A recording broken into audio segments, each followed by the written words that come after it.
So welcome you all guys. હું મારું introduction અત્યારે નથી આપવાનો, પણ તમે જે વસ્તુ જોવા માટે અહીંયા આવેલો છો, આ વિડીયો જોવા માટે, એ વસ્તુ આપણે રાઈટ હવે શરૂ કરીએ. તમે જ્યારે અત્યારે જોઈ રહ્યા છો ત્યારે તમારું મગજ એક એક્સ્ટ્રા ઓર્ડિનરી કામ કરી રહ્યું છે. એ લગભગ 1 કરોડ બિટ્સ ઇન્ફોર્મેશનને એક સાથે પ્રોસેસ કરી રહ્યું છે, અને હું આગળ શું બોલવાનો છું એના વિશે પ્રિડિક્શન કરી રહ્યું છે. એ તમે આ તમારો સમય જે અહીંયા આપવાના છો એ વ્યાજબી છે કે નહીં એના વિશે પણ અનુમાન લગાવી રહ્યું છે. In short, it is thinking. આને કહેવાય વિચારવું. પણ અજીબ વાત અહીંયા એ છે કે આપણામાંથી મોટા ભાગના લોકો આપણે શા માટે વિચારીએ છીએ એના વિશે ક્યારેય વાત જ નથી કરતા. કેવી રીતે વિચારીએ છીએ એ ઘણા બધા લોકોને ખબર હોય છે, પણ શા માટે એવો કોઈ આપણે સવાલ નથી કરતા. તમે જોજો, આપણે જે અન્ન લઈએ છીએ આપણા જીવતા રહેવા માટે, એ આપણો ખોરાક છે. પછી આપણે જે આરામ કરીએ છીએ, ઊંઘ લઈએ છીએ, એ આપણા આરામ માટે આપણો ખોરાક છે. પણ વિચારવું એ આપણો ખોરાક છે આ રેન્ડમ દુનિયાની અંદર રસ્તો શોધવા માટે. અને વિચારવું એક એવી કળા છે કે જે તમને ખાલી રિએક્શન આપવા કરતા તમને સિલેક્શન કરતા શીખવાડે છે.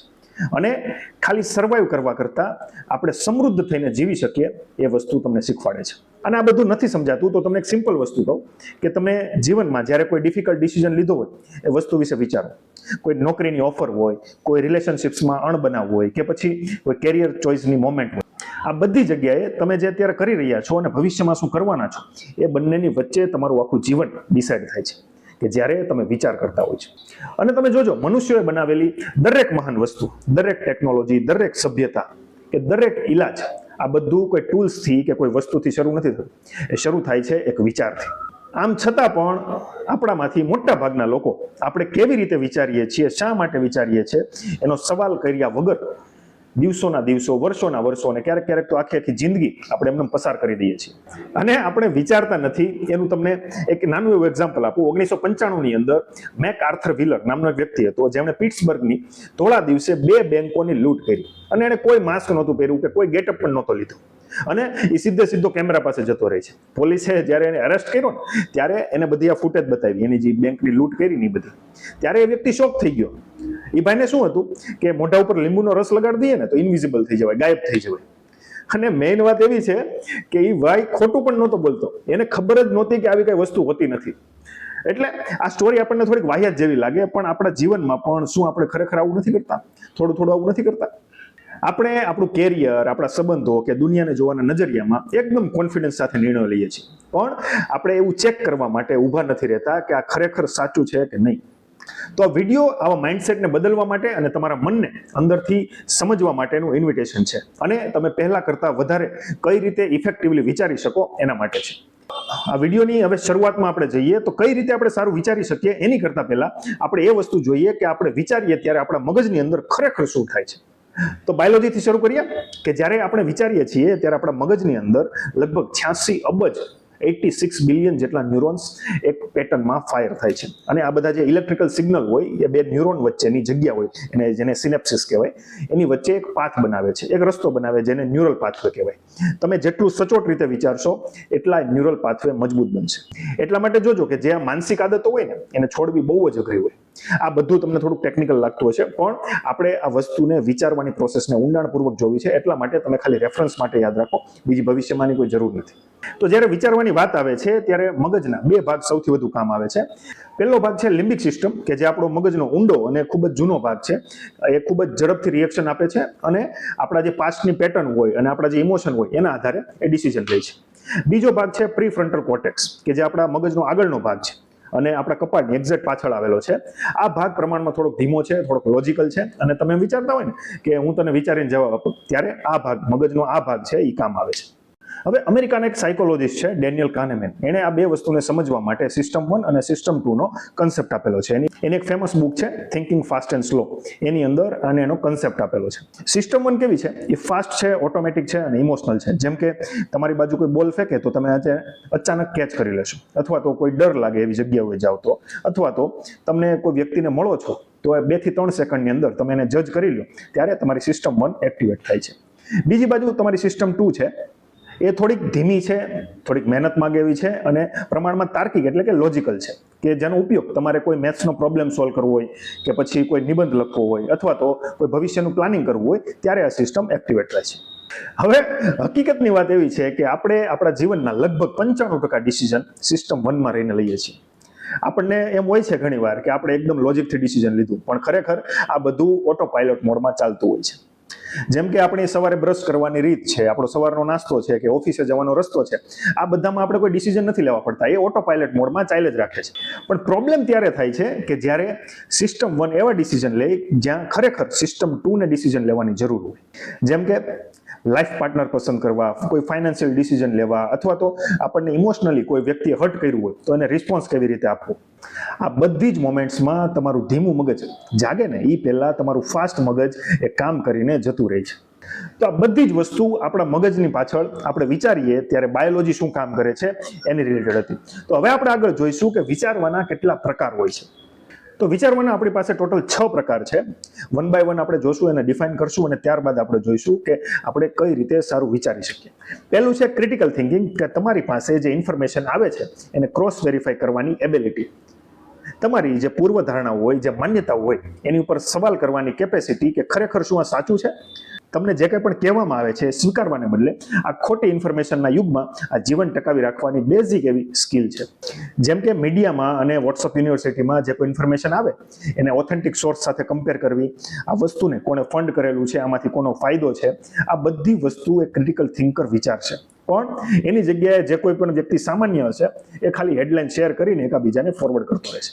બીજી વસ્તુ છે ક્રિએટિવ થિંકિંગ, અનએક્સપેક્ટેડ વસ્તુઓને એકાબીજા સાથે જોડવાની અને જે બીજા લોકો નથી જોઈ શકતા એ જોવાની ક્ષમતા.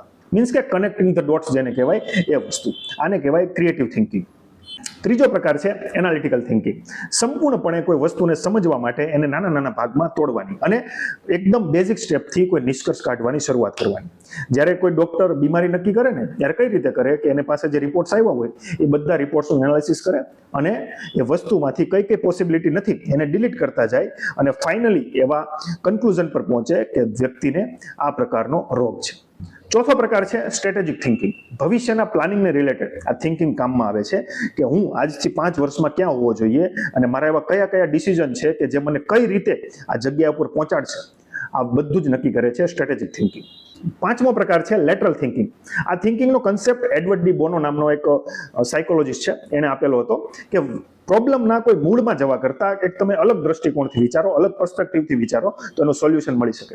આને રિલેટેડ એક સરસ એક્ઝામ્પલ છે સાઉથ વેસ્ટ એરલાઇન. એ ફોરેનની એક એરલાઇન કંપની છે. એની પાસે વિમાનો ઓછા હતા ત્યારે એણે વિમાનો વધારવાને બદલે ત્યાંના મેનેજમેન્ટ એવું વિચાર્યું કે જો આપણે જે નેક્સ્ટ ફ્લાઇટ લેન્ડ કરે છે અને ટેક ઓફ થાય છે એ વચ્ચે 60 મિનિટનો સમય લાગે છે. એ સમયને આપણે 60 મિનિટ કરતાં 10 મિનિટ કરી દઈએ તો પણ આપણું કામ ઘણું ખરું થઈ જાય. એટલે આ લોકોએ વસ્તુ એચીવ કરી અને તેનાથી one of the most profitable airlines ફોરેનની દુનિયાની અંદર સાબિત થઈ છે. છઠ્ઠો અને છેલ્લો પ્રકાર છે રિફ્લેક્ટિવ થિંકિંગ. પોતાની અંદર જોવું, પોતાના વિચારો, પોતાની લાગણીઓ અને પોતાના ડિસિઝન્સની તપાસ કરવી. અને આ પ્રકાર સૌથી રેર અને સૌથી પાવરફુલ છે કારણ કે આ વિચારવાની પદ્ધતિ ખરેખર તમારા આત્મવિકાસ તરફ તમને લઈ જાય છે. અને આપણામાંથી મોટા ભાગના લોકો આ 6 પ્રકાર આપ્યા એમાંથી મોટે ભાગે 1 થી 2 પ્રકાર ઉપર ડિપેન્ડન્ટ હોય છે, પણ જે ખરેખર ગ્રેટ થિંકર હોય છે એમ એક મ્યુઝિશિયનની જેમ આ બધા જ પ્રકારો વચ્ચે એક તાલમેલ બેસાડે છે અને બધા જ પ્રકારનો ઉપયોગ પોતાની અલગ અલગ પરિસ્થિતિઓ પ્રમાણે કરતો હોય છે. પણ ખાલી વિચારવાના પ્રકાર જાણી લેવાથી તમને વિચારતા નહીં આવડી જાય. કારણ કે આપણા વિચારો કોઈ શૂન્યાવકાશમાં કે કોઈ સ્પેસમાં નથી બનતા. એ આપણી બહુ જૂની પૂર્વધારણાઓ અને આપણી કન્ડિશનિંગને આધારે નક્કી થતા હોય છે. આપણા પૂર્વગ્રહો કેવા હોય છે એની માટે હું તમને એક નાનું એવું એક્ઝામ્પલ આપું. આ એક્ઝામ્પલ લગભગ બધા લોકોને ખબર હશે અને એટલે બધા લોકો આનાથી રિલેટ કરી. 2006ની અંદર ઓસ્ટ્રેલિયાએ સાઉથ આફ્રિકાને 434 રનનો એક મેમથ ટોટલ ચેઝ કરવા માટે આપેલો 50 ઓવરની અંદર. અને આજથી હું 20 વર્ષ પહેલાની વાત કરું છું કારણ કે ત્યારે 300 રન કરવા પણ લગભગ ઇમ્પોસિબલ હતું. મોટા ભાગે કોઈને આશા હતી નહીં કે કઈ રીતે ચેઝ કરશે. ઇનફેક્ટ બધા લોકોને એમ હતું કે કેટલા ઓછા રનથી હારે સાઉથ આફ્રિકા તો સારું. પણ ત્યારના સાઉથ આફ્રિકાના કેપ્ટન ગ્રેમ સ્મિથે એના ડ્રેસિંગ રૂમમાં ખાલી એટલી જ વાત કરી કે આપણે 434 સામે નથી જોવાનું, આપણે ખાલી 1 ઓવરમાં 9 રન લેવાના છે. અને આ એક વાતે 50 ઓવરના ઇતિહાસનો સૌથી મોટો રન ચેસ 438 રનનો જે હજુ પણ અનબીટેબલ છે એ આપણને કરીને આપ્યો. એવું કેમ થાય છે કે કોઈ એક વ્યક્તિ કોઈ એક પ્રોબ્લેમની અંદર ઓપોર્ચ્યુનિટી જોવે છે તો બીજો વ્યક્તિ હારી જાય છે? શા માટે એક જ ઘટનાને અલગ અલગ લોકો અલગ અલગ નિષ્કર્ષથી જોવે છે? આની પાછળ જવાબદાર છે આપણી માનસિકતા.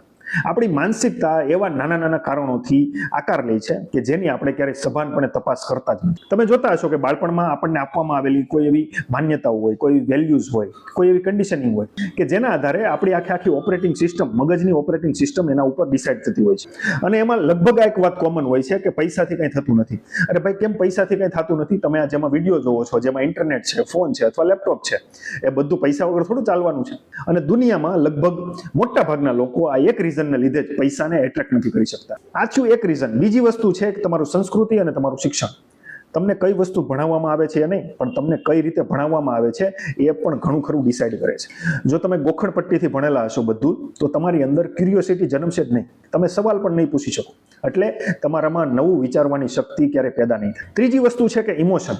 મોટા ભાગના લોકોને એમ લાગતું હોય કે ઇમોશનને વિચારવા સાથે શું લેવા દેવા, પણ તે ખરેખર ઊંડી રીતે એકબીજા સાથે જોડાયેલા. આ વસ્તુ મેં નોટિસ કરેલી છે કે જે વ્યક્તિ આનંદમાં હોય, જે વ્યક્તિ ખુશ હોય, એ વધારે સારી રીતે બીજા કરતા કોઈ ઇનોવેટિવ કામ હોય ને એ કરી શકતા હોય. કારણ કે તમારી ઇમોશનલ કન્ડિશન કે જે રિસન્ટની તમારી જે પોઝિશન હોય એના ઉપર એક ફિલ્ટરનું કામ કરી દે છે. અને છેલ્લું પરિબળ જે તમારા થિંકિંગ ઉપર અસર કરે છે એ છે મીડિયા. ઓફકોર્સ તમે આજના ડિજિટલ યુગમાં મીડિયાને કેવી રીતે બાકાત રાખી શકો આમાંથી? તમે જે કંઈ પણ જુઓ છો કે જે કંઈ પણ વાંચો છો એનાથી એક નેરેટિવ સેટ થાય છે. સોશિયલ મીડિયા અથવા તો ડિજિટલ મીડિયાના એલ્ગોરિધમ નક્કી કરી છે કે તમને કઈ રીતે બિઝી રાખવા. એ તમને વધારે ઇન્ટેલિજન્ટ નથી બનાવતું. તો આ બધું જોયા પછી વધારે સારી રીતે કઈ રીતે વિચારવું એનું પહેલું સ્ટેપ તમે લઈ લીધું છે. કારણ કે તમે જે વસ્તુને જોઈ નથી શકતા એને તમે બદલી કઈ રીતે શકશો? મીન્સ કે તમે વિચારવાની પાછળ કયા પરિબળો અસર કરે છે એ તમે નહીં જાણો તો તમે એને બદલી કેવી રીતે? હવે આપણે જે પરિબળોની વાત કરી એ બધા બાહ્ય પરિબળો છે, પણ આપણા મગજના ઊંડા પૂર્વાગ્રહો જે છે એની સાથે આપણે કઈ રીતે ડીલ કરશું? તો હવે આપણે આપણા મગજના પૂર્વાગ્રહો વિશે જોઈશું. આની અંદર પહેલો પોઈન્ટ છે કન્ફર્મેશન બાયસ. આ વસ્તુ બધા જ લોકોને લગભગ ફેમિલિયર હશે. જેમ કે આપણે એવી જ ઇન્ફોર્મેશન શોધીએ છીએ કે જે આપણા પહેલાના વિચારોને સમર્થન આપતી હોય કે એને સપોર્ટ કરતી હોય, અને એની સિવાયના લગભગ એને ચેલેન્જ કરતા હોય એવા બધી જ ઇન્ફોર્મેશનને આપણે રિજેક્ટ કરી દઈશું અથવા તો અવોઇડ કરી દઈશું. તમને એક નાનું એક્ઝામ્પલ આપું કે જો તમે ઈશ્વરમાં માનતા હોય, ભગવાનમાં કે પરમાત્મામાં માનતા હોય, તો તમે એવા હજારો પ્રૂફ ભેગા કરશો કે જે આ વસ્તુના સમર્થનમાં સપોર્ટ કરતા હોય. અને જો તમે નાસ્તિક હશો તો તમે એવા હજારો પ્રૂફ ભેગા કરશો કે જે ઈશ્વરના અસ્તિત્વને એકદમ નકારી કાઢે છે. આને કહેવાય કન્ફર્મેશન બાયસ. બીજી વસ્તુ છે ડનિંગ ક્રુગર ઇફેક્ટ. જેમ કે તમે કોઈ વસ્તુ વિશે જેટલું ઓછું જાણતા હોય ને એમાં તમે એટલા જ વધારે કોન્ફિડન્ટ હો. આપણે તે કહેવત છે ને કે અધૂરો ઘડો છલકાય ઘણો. આને કહેવાય ડનિંગ ક્રુગર ઇફેક્ટ. અને જે સાચા જ્ઞાનીઓ હોય ને, જે નોલેજેબલ પર્સન હોય, ખરેખર સમજદારીવાળા માણસો હોય, એ મોટા ભાગે વિનમ્ર હોય છે. અને જેની પાસે નોલેજનો અભાવ હોય કે અધૂરું જ્ઞાન હોય ને એ મોટા ભાગે ઓવર કોન્ફિડન્ટ હોય. ત્રીજી વસ્તુ છે અવેલેબિલિટી હ્યુરિસ્ટિક. આપણે ટેકનિકલ શબ્દમાં નથી જવું, પણ હું તમને સિમ્પલ ભાષામાં સમજાવું કે તમને કોઈ એમ કે આ વ્યક્તિ ફલાણો ભાઈ છે એ દરિયામાં ગયો તો એની ઉપર શાર્કે એને એટેક કર્યો અને વ્યક્તિ મરી ગયો હતો, તો તમને અંદર ખાને દરિયામાં જવાથી ક્યારેક ને ક્યારેક બીક લાગશે. પણ એના કરતા પણ વધારે 100 ગણી શક્યતાઓ છે કે તમે રોડ એક્સિડન્ટની અંદર મરી જાઓ. તો આપણે કઈ ગાડી ચલાવવાનું તો મૂકી નથી દેતા. આને કહેવાય અવેલેબિલિટી હ્યુરિસ્ટિક. ચોથી વસ્તુ છે ઇન ગ્રુપ પૂર્વાગ્રહો. એટલે કે આપણે જે આપણી જેવા લોકો હોય, કોઈ સ્પેસિફિક કમ્યુનિટી હોય કે સ્પેસિફિક કોઈ જગ્યા હોય, તો એને આપણે સપોર્ટ કરશું અને બીજા લોકોને ખરાબ રીતે જજ કરશું. અને આ વસ્તુ નોકરીમાં પ્રમોશનથી માંડીને જીઓપોલિટિક્સ સુધી બધે જ અસર કરે છે.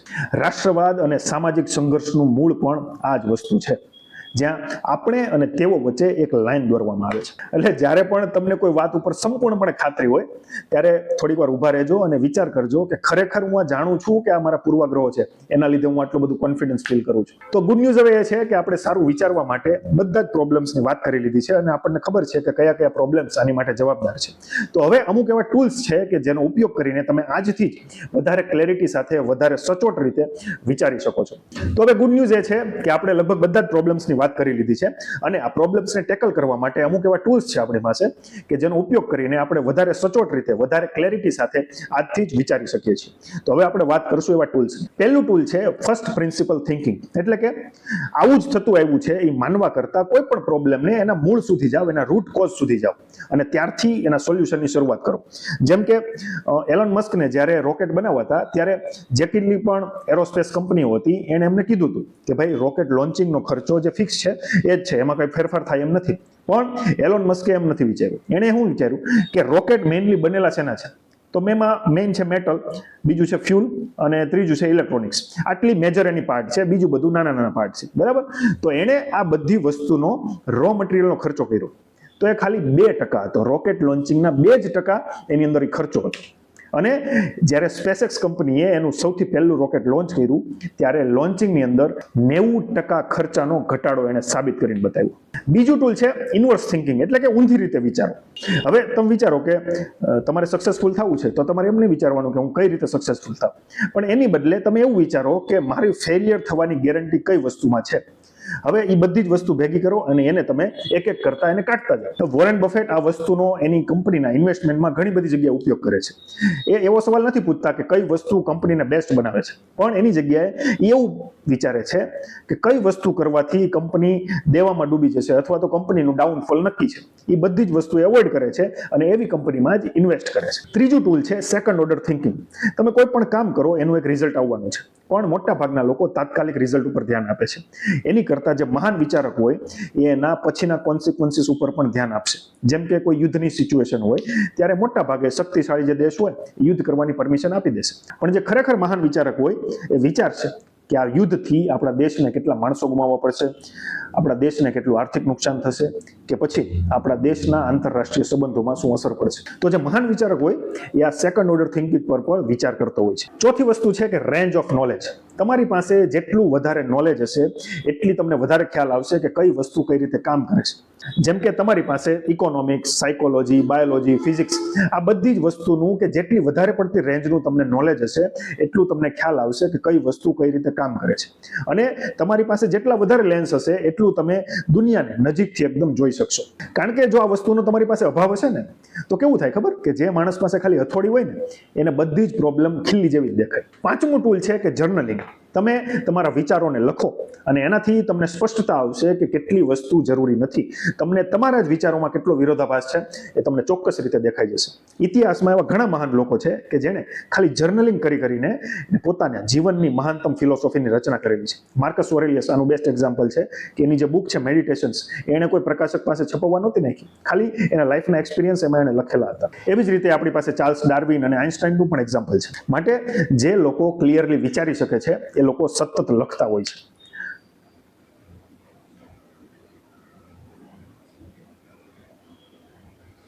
તો આ બધા ટૂલ્સ એવા છે કે જે બધા ટૂલ્સનો ઉપયોગ કરીને તમે સારી રીતે એકદમ તો આ બધા ટૂલ્સ એવા છે કે જ્યારે આ તમે બધા ટૂલ્સનો ઉપયોગ કન્સિસ્ટન્ટલી કરશો ત્યારે તમારા વિચારવામાં એક નિખાર આવી જશે અને તમારા જીવનના દરેક ફેઝમાં એના રિઝલ્ટ દેખાવાની શરૂઆત થશે. તો કેવા રિઝલ્ટ? સૌથી પહેલો ફાયદો છે બેટર ડિસિઝન્સ, કે તમારા જીવનના દરેક ડિસિઝન, એ કેરિયર હોય કે રિલેશનશિપ હોય કે ફાઇનાન્સ હોય કે પછી હેલ્થ હોય, આ બધું જ એક વિચારવાનો પ્રોબ્લેમ છે. સારા વિચારોથી તમારી પાસે રહેલા મલ્ટિપલ ઓપ્શનમાંથી તમે સારો ઓપ્શન સિલેક્ટ કરી શકો છો અને અલ્ટિમેટલી એ જ ડિસિઝન તમે આગળ કઈ રીતે તમારું જીવન જીવો છો એ નક્કી કરતા હોય છે. બીજો ફાયદો છે રિલેશનશિપ્સ. પહેલેથી ધારી લેવા કરતાં સમજવાથી અને સાંભળવાથી સંબંધો બદલાય છે. કપલ્સ વચ્ચેની જે આર્ગ્યુમેન્ટ થતી હોય એ આર્ગ્યુમેન્ટમાં બે વ્યક્તિની સમજદારીના અભાવ સિવાય બીજું કશું જ હોતું નથી. એવી જ રીતે જે બાપ દીકરા વચ્ચે અણબનાવ બને છે, મા દીકરી વચ્ચે અણબનાવ બને છે, જે જનરેશન ગેપ આપણે કહીએ છીએ, એનાથી કઈ સંબંધનું મૂલ્ય ઓછું નથી થઈ જતું. આ બધી જ વસ્તુ ક્યોર થઈ શકે છે સારા વિચારવાની ક્ષમતાથી. ત્રીજો ફાયદો થાય છે ફ્લેક્સિબિલિટી. તમારા જીવનમાં એક ફ્લેક્સિબિલિટી આવે છે. તમે ખાલી રિએક્શન આપવા કરતાં તમે સોલ્યુશન પણ આપો છો. આપણને ખબર છે કે સ્ટીવ જોબ્સને જ્યારે એપલમાંથી દૂર કરવામાં આવ્યા ત્યારે એણે હાઈલી સક્સેસફુલ પિક્સાર નામની કંપની બનાવી હતી. એણે કાંઈ એમ નહોતું કીધું કે મને શું કામ કાઢી મૂક્યો, અને બ્લેમ ગેમ એણે રમી નહોતી, પણ એણે એ સમયનો ઉપયોગ કે એપલનું ભવિષ્ય શું હશે એ વિચારવામાં એણે સમય કાઢ્યો. ચોથો અને સૌથી મહત્વનો ફાયદો છે કે વધારે સારો સમાજ. અને એક સમય પછી મોટા સ્કેલ પર આ ખૂબ જ ઉપયોગી ફાયદો છે. અને સારા વિચારકોનો સમાજ છેતરપિંડી, ચોરી કે જાતિવાદ આ બધી નાની નાની સમસ્યાઓ કરતા કોઈ મોટી સમસ્યાઓ હોય જે સમાજને ખરેખર ઉપયોગી હોય એ સોલ્વ કરવામાં હેલ્પ કરે છે. જેમ કે ક્લાઇમેટ ચેન્જ, અસમાનતા અને સંઘર્ષ, આ બધાને નાબૂદ કરવા માટે સારા વિચારકો મહેનત કરે છે. અને આજના સમયમાં જે આ ટ્રેન્ડ ચાલી રહ્યો છે મિસઇન્ફોર્મેશનનો, પોલરાઇઝેશનનો કે પોલિટિકલ કટ્ટરતાનો, આમાં ખાલી મીડિયાનો વાક નથી, આમાં આપણા વિચારવાનો પણ એટલો જ વાક છે. કારણ કે લોકશાહી તો જ ટકી શકે જ્યારે નાગરિકો સારી રીતે વિચારે. અને એક વાત તમે યાદ રાખજો કે આપણે સમૂહમાં ભેગા થઈને જે વિચારસરણી કરવાની આપણી ગુણવત્તા છે, કે જેની આપણી ક્વોલિટી છે, એ આપણે ભવિષ્યમાં કેવું જીવન જીવશું એની ગુણવત્તા પણ નક્કી કરે છે. અને અલ્ટિમેટલી આ બધી જ વાત આપણને આપણા વિડીયોના શરૂઆતમાં લઈ જાય છે કે આપણે શા માટે વિચારીએ છીએ. તો આઈ હોપ કે તમને તમારો જવાબ મળી ગયો હશે. આપણે નેવિગેટ કરવા માટે, કંઈક ક્રિએટ કરવા માટે, લોકો સાથે કનેક્ટ કરવા માટે અને અલ્ટિમેટલી પ્રોગ્રેસ કરવા માટે વિચારીએ છીએ. અને એનાથી પણ વધારે કે આપણે કેવું પ્રકારનું જીવન જીવવા માંગીએ છીએ એ વસ્તુનું સિલેક્શન કરવા માટે આપણે વિચારીએ છીએ. અને છેલ્લે હું તમને થોડાક એક્ઝામ્પલ આપું. નેલ્સન મંડેલાએ 27 વર્ષ જેલમાં વિતાવ્યા હતા. એને કોઈ કડવાશ નહોતી રાખી મનમાં, પણ એક સ્ટ્રેટેજિક ક્લેરિટી સાથે બહાર આવ્યા હતા કે જેણે આખા દેશને બદલી નાખ્યું હતું. એવી જ રીતે આપણી પાસે વિક્ટર ફ્રેન્કલનું પણ ઉદાહરણ છે કે જે નાઝી કોન્સન્ટ્રેશન કેમ્પમાંથી બચી ગયા હતા અને એને મેન સર્ચ ફોર મિનિંગ નામની એને બુક લખી કે જે સખત રીતે અંદરની પીડામાંથી અને અંદરના વિચારોમાંથી ઇન્સ્પાયર હતી. એવી જ રીતે આપણી પાસે વિક્ટર ફ્રેન્કલનું ઉદાહરણ છે કે જે નાઝી કોન્સન્ટ્રેશન કેમ્પમાંથી બચી ગયા હતા અને એ વ્યક્તિએ મેન સર્ચ ફોર મિનિંગ નામની એક અદ્ભુત બુક લખી છે કે જે સખત પીડામાંથી અને અંદરના વિચારોમાંથી ઇન્સ્પાયર હતી. કોઈ પણ વ્યક્તિ કે કોઈ પણ પરિસ્થિતિ આ વ્યક્તિઓની વિચારવાની આઝાદી છીનવી નહોતા શીખા. તો એ જ આઝાદી અત્યારે તમારી પાસે છે. એટલે વધારે વ્યાપક પ્રમાણમાં વાંચો, તમારી જૂની ધારણાઓ અને જૂની પૂર્વ ધારણાઓ ઉપર સવાલ ઉઠાવો અને જો પ્રૂફ હોય તો તમારા પોતાના જ વિચારને બદલવાની ડિસિપ્લિન પણ કેળવતા શીખો. કારણ કે એવું બિલકુલ જરૂરી નથી કે આપણે દરેક વખતે સાચા જોઈએ. આપણને વિચારતા આવડી ગયું તો આપણે દરેક વખતે સાચા જોઈએ એ માનવાની બિલકુલ જરૂર નથી. અને ફક્ત તમારા માટે જ નહીં પણ તમારી આસપાસની દુનિયા માટે પણ કરો. કારણ કે વધારે વિચારશીલ લોકોની દુનિયા વધારે કરુણતાથી ભરેલી, વધારે ક્રિએટિવ અને વધારે ફ્લેક્સિબલ હોય છે. ઓન ધ લાસ્ટ નોટ, તમે કેવી રીતે વિચારો છો તેનાથી તમારી પર્સનાલિટી ઘડાય છે અને લકીલી એ સંપૂર્ણપણે તમારા ઉપર નિર્ભર છે. That's it. Thank you guys. તમને આ વિડીયો કેવો લાગ્યો છે એ મને ચોક્કસથી કોમેન્ટમાં જણાવજો. અને વાર્તાગ્રામ ચેનલ જો તમે સબસ્ક્રાઇબ ના કર્યું હોય તો સબસ્ક્રાઇબ કરી લેજો. અને આગળ હું આવા ટોપિક ઉપર વિડીયો બનાવતો રહીશ. તમને કોઈ એવો ટોપિક સજેસ્ટ કરવાનું મન થાય તો મને કોમેન્ટમાં ચોક્કસથી લખજો. હું એ ટોપિક ઉપર વિચારીશ અને જો મારાથી પોસિબલ હશે તો હું ચોક્કસથી વિડીયો બનાવીશ. Thank you guys. Signing of.